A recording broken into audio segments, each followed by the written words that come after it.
If Jesus is the Sabbath, then why does Revelation mention keeping the commandments? Jesus is my Sabbath. It sounds spiritual. It sounds profound. But what if I told you this modern mantra is not only unbiblical, it's dangerous? Because while millions say Jesus is my rest, the book of Revelation thunders a final warning that only those who keep the commandments of God and the faith of Jesus will stand in the last days.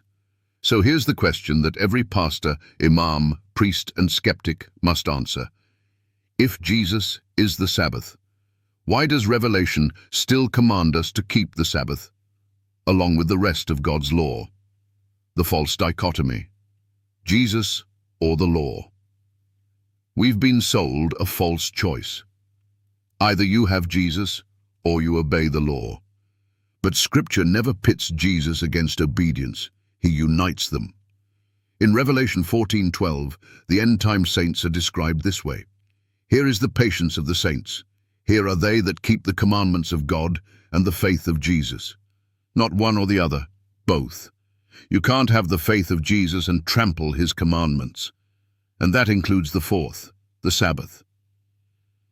Jesus never called himself the Sabbath.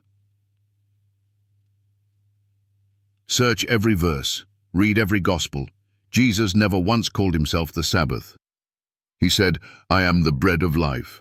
I am the light of the world. I am the door. I am the good shepherd. I am the way, the truth, and the life."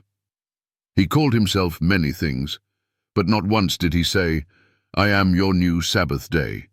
Yes, he said, "Come unto me, and I will give you rest." Matthew 11:28. But that rest is spiritual peace, not a cancellation of his own holy day. Would Jesus abolish the one commandment that starts with remember? Would the creator of the Sabbath in Genesis now say, "Forget it"? Of course not. That's not rest. That's rebellion disguised as grace. The Sabbath in Revelation, still standing, still binding. The book of Revelation is about worship, true versus false.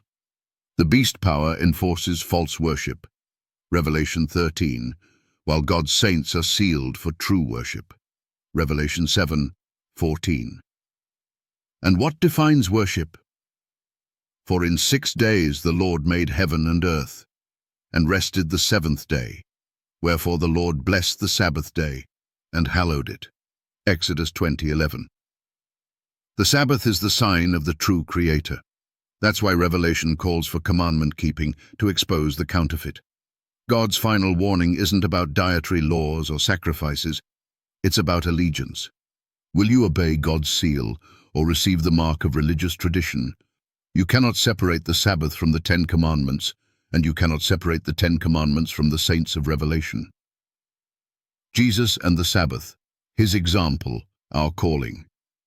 Jesus said in John 15:10, "If ye keep my commandments, ye shall abide in my love." Which commandments? He clarified in Matthew 5:17, "Think not that I am come to destroy the law, but to fulfill." He kept the Sabbath, Luke 4:16.